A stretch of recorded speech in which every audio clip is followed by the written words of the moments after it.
విజయవాడలో మొట్టమొదటిసారిగా 72 అడుగుల భారీ మట్టి వినాయకుడిని ఏర్పాటు చేశారు. దీనికి తగ్గట్లుగా డుండి సేవాల సమితి అన్ని ఏర్పాట్లు చేసింది. భక్తులకు ఎలాంటి ఇబ్బందులు కలగకుండా చర్యలు తీసుకున్నారు.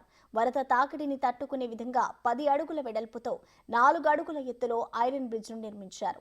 మరింత సమాచారాన్ని మా ప్రతినిధి మల్లికార్జున అందిస్తారు.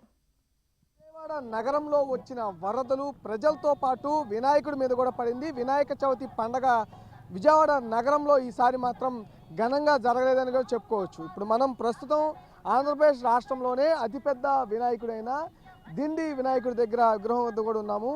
ఈ వినాయకుడు హైట్ వచ్చి 72 అడుగులు. అయితే ఈ వరద రావడం కారణంగా కూడా ఇక్కడ ఫ్లో అనేది మనం ఏదైతే ఉన్నామో ఆర్టీసీ వర్క్షాప్ విద్యాధరపురం రోడ్లో ఉన్నాము. ఇది కూడా వరద ప్రభావంతో ఈ 10 రోజుల పాటు కూడా కొంత ఇబ్బంది పడిన వాస్తవం కూడా కనిపిస్తూ ఉంది. మనకి ఏదైతే ఇప్పుడు ఈ గోడల మీద కనిపిస్తూ ఉన్నాయో ఆ ఫ్లో అనేది అక్కడ వరకు, అంటే దాదాపు ఇప్పుడు మనం నుంచున్న ప్రాంతం నుంచి 4 నుంచి 5 అడుగుల ఫ్లో అనేది ఇక్కడ ప్రవహించిన పరిస్థితి కనిపించింది. దాదాపుగా కూడా నెల రోజుల ముందు వినాయక చవితికి నెలన్నర ముందు నుంచే వినాయకుడి విగ్రహం ఏర్పాట్లు అయితే ప్రారంభమయ్యాయి. వినాయక చవితి రోజు అయితే పూర్తిగా ఇదంతా కూడా వాటర్ నిండిపోయింది. అయితే భక్తులకు ఎటువంటి ఇబ్బంది కలగకుండా వినాయకుడికి వినాయక చవితి నుంచి నిత్యం పూజలకి సంబంధించి అలాగే దర్శనాలకు సంబంధించి అయితే అన్ని ఏర్పాట్లు ఇటు డూండి గణేష్ సేవా సమితి అయితే ఏర్పాటు చేసిన పరిస్థితి కూడా కనిపిస్తూ ఉంది. మన ముందు ఇట్లా వరద వచ్చినా, అంటే వరద నీళ్లు ఆ సమయంలో చాలా హైట్ ఉన్నాయి కాబట్టి భక్తులకు ఎటువంటి ఇబ్బంది లేకుండా కూడా పెద్ద పెద్ద ఐరన్ ఫ్రేమ్స్తో కూడా ఒక రహదారిని కూడా నిర్మించడం జరిగింది.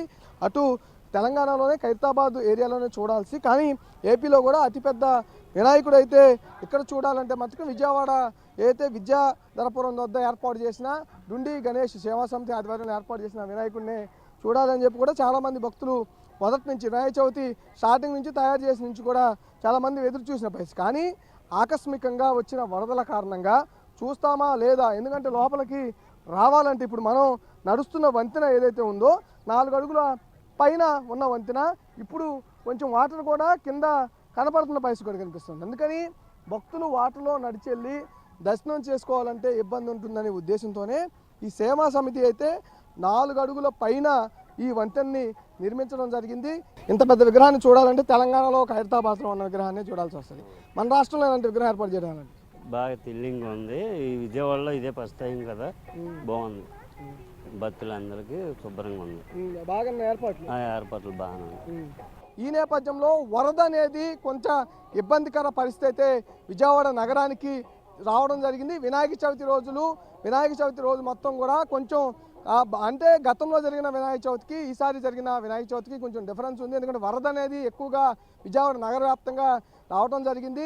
ఈ నేపథ్యంలో అతి భారీ విఘ్నేశ్వరుడికి అయితే వరద ఎఫెక్టు తప్పిందని కూడా చెప్పుకోవచ్చు. అన్ని ఏర్పాట్లు భక్తుల కోసం ఎటువంటి ఇబ్బందులు లేకుండా అన్ని ఏర్పాట్లు అయితే ఇక్కడ చేయటం జరిగింది. భక్తులు కూడా ఈ ఏర్పాట్లకు సంబంధించి ఆనందం వ్యక్తం చేస్తూ కూడా వినాయకుడిని దర్శనం చేసుకొని వారి కోరికలను వినాయకుడి దగ్గర చెప్పుకొని మరి వెళ్తున్న పరిస్థితి అయితే ఇక్కడ కనిపిస్తూ ఉంది. కెమెరా సురేష్తో మల్లికార్జున, బిగ్ టీవీ.